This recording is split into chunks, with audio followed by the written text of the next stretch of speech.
guys, welcome back to my channel. Today we're going to be reading chapter 2 of Slime. If you didn't hear me read chapter 1, go and check out my channel. So, let's get into it. Oh, don't forget to like and subscribe. Chapter 2, A Beastly Girl. Ned's sister Jemima liked nothing more than playing horrid tricks on her little brother. Tricks that made the girl snigger to herself all day and all night. Tee-hee-hee. It wasn't a nice snigger, it was a nasty snigger, as if she knew she was beastly. The tricks were absolutely foul, dropping wiggly-waggly worms down the back of her little brother's pyjamas.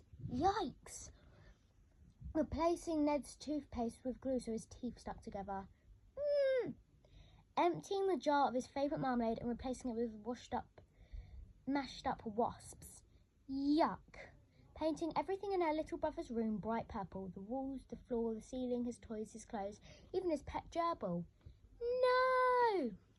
Hiding a big furry spider at the end of his bed so it nibbled his toes. Ah! Yow! Dusting the toilet seat with chili powder so the boy's body was too hotty. Swapping Ned's favourite chocolate-coated raisins with gerbil droppings. Ugh.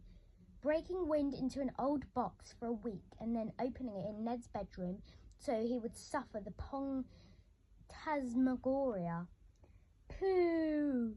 However, all of this was nothing compared to the nightmarish trick Jemima was planning for her little brother. Now that was a really quick chapter. So I'm going to read chapter 3 in the same video. Chapter 3, Gunk. Jemima was a girl who revelled in all things yucky. Not just spiders and worms, but gooey things too. All around the little cottage where the family lived, the girl had hidden junk in jars.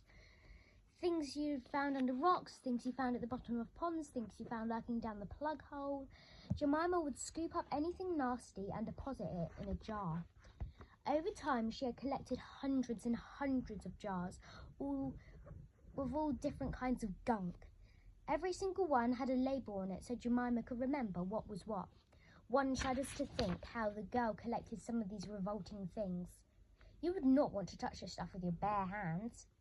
Badger snot, slippery sludge, frog spawn, granny dribble, snail trail, jellyfish, foot cheese, pigeon poop, rotten eggs, toenail grot, jellyfish, snail trail, old man's phlegm, underarm sweat, off custard, furballs, stinging nettle juice, gerbil wee, that weird yellow stuff that ladybirds leave on your finger, liquidized worms, earwax, wet bottom burps, belly button fluff, very mouldy mould, spider sick, crushed caterpillars, slug juice, bat eggs, something unspeakable that cannot be named. At the bottom of every wardrobe, at the back of every cupboard, under the floorboards, there were jars and jars and jars and more jars. Jemima was stockpiling them in the family cottage, and she wanted to play the most humongous trick on her little brother. The trick that would make him scream the house down. Ah!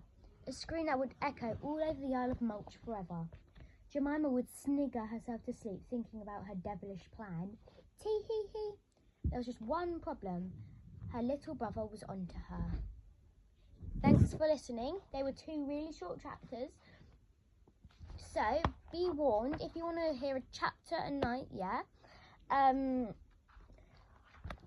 I would check